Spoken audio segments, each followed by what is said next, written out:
पहली बार ऐसा हो रहा है उत्तर प्रदेश की सियासत में कि दो दिग्गज और धुर विरोधी नेता एक साथ आएंगे। कुमार अभिषेक हमारे संवाददाता हमारे साथ जुड़ गए हैं ज्यादा जानकारी के साथ लखनऊ से। अभिषेक, ऐसा पहली बार होगा कि उत्तर प्रदेश की सियासत में जो दो दिग्गज नेता रहे हैं वो एक साथ आ रहे हैं और बड़ा गठबंधन देखना होगा कल क्या ऐलान होता है। बिल्कुल श्वेता, ये 1993 के बाद पहली बार होगा जब सपा और बसपा के जो शीर्ष नेता हैं वो एक साथ मिलकर प्रेस कॉन्फ्रेंस करने जा रहे हैं। 1993 में जब ये गठबंधन बना था तब कांशीराम और मुलायम सिंह ने प्रेस कॉन्फ्रेंस की थी, वो लोग सामने आए थे। और 1993 के बाद 2018 में कल 12 बजे दिन में लखनऊ के का जो ताज होटल है वहां पर ये बड़ी प्रेस कॉन्फ्रेंस रखी गई है 12 बजे। साफ है गठबंधन का औपचारिक ऐलान इसमें हो सकता है। ये भी तय है कि कांग्रेस इस गठबंधन में अभी तक नहीं है और कल भी कांग्रेस का कोई नुमाइंदा वहां नहीं होगा। आरएलडी जरूर इस गठबंधन का हिस्सा है, लेकिन आरएलडी की तरफ से अभी किसी नेता का पार्टिसिपेशन इसमें सामने नहीं आया है। इस पूरे गठबंधन का क्या स्वरूप होगा इस पर कल कुछ ऐलान हो सकता है। जहां तक हमारी जानकारी मिल रही है उसके मुताबिक फिलहाल इस गठबंधन के औपचारिक ऐलान की घोषणा हो सकती है। इसके अलावा सीटों का क्या होगा, कौन कितनी सीटों पर लड़ेगा, इसमें हो सकता है कि थोड़ा वक्त लगे। हालांकि कई लोगों का मानना है कि इसका हिंट भी कल इस प्रेस कॉन्फ्रेंस में दिया जा सकता है। लेकिन समाजवादी पार्टी, बहुजन समाज पार्टी और आरएलडी का गठबंधन है, कांग्रेस उस गठबंधन से आउट है, ये तमाम चीजें कल जरूर सामने आएंगी। इसके अलावा दो बातें और इसमें हो सकती हैं। एक, जिस तरीके से सीबीआई के छापे पड़े और जिस तरीके से अखिलेश यादव पर सवाल उठाने की कोशिश हुई है, इस पर भी मायावती और अखिलेश यादव बोल सकते हैं। आपको याद होगा कि मायावती ने खुद फोन करके अखिलेश यादव को कहा था कि ऐसी चीजों से न घबराएं। साथ साथ जिस तरीके से सीबीआई डायरेक्टर को फिर से हटाया गया है, इन बातों पर भी इस जॉइंट प्रेस कॉन्फ्रेंस में बात रखी जा सकती है। आशुतोष भी हमारे साथ प्रयागराज से जुड़ रहे हैं। आशुतोष, ये जो गठबंधन हो रहा है, हालांकि इसमें कांग्रेस अब तक शामिल नहीं है और जैसे संकेत मिल रहे हैं शायद शामिल भी ना हो, लेकिन क्या बीजेपी की पेशानी पर बल पड़ेंगे इस गठबंधन से?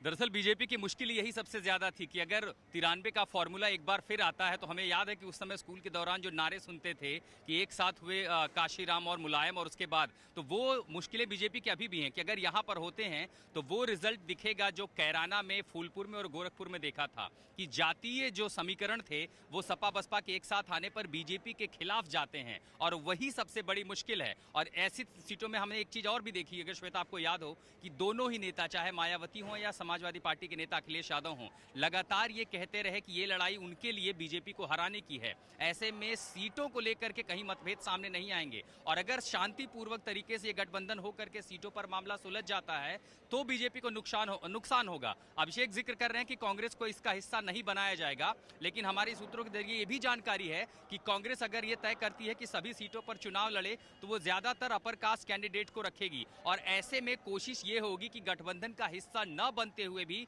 कांग्रेस गठबंधन की मदद करे और जहां पर भी सवर्ण वोट बैंक है बीजेपी का वहां नुकसान पहुंचाए। तो कुल मिलाकर के 2014 में जो बीजेपी का चक्रव्यूह था यूपीए के खिलाफ कि जातीय पार्टियों को इकट्ठा करके महागठबंधन बने, अब वही फॉर्मूला बीजेपी के खिलाफ एक महागठबंधन का आकार ले रहा है। जाहिर है बीजेपी के लिए मुश्किलें बड़ी हैं आगे। श्वेता, अखिलेश ने जिस तरह की बातें कही है, अखिलेश यादव ने पहले भी, और खास करके अगर राहुल गांधी की बात करें तो हालिया जो उनका स्टेटमेंट रहा है उससे, लेकिन लगता नहीं है आशुतोष कि राहुल गांधी सीट को लेकर, सीट शेयरिंग को लेकर इतनी आसानी से मान जाएंगे, क्योंकि उन्होंने साफ तौर पर कह दिया है कि वो अकेले दम पर लड़ने को तैयार हैं और उससे कमतर उत्तर प्रदेश में कतई ना आका जाए।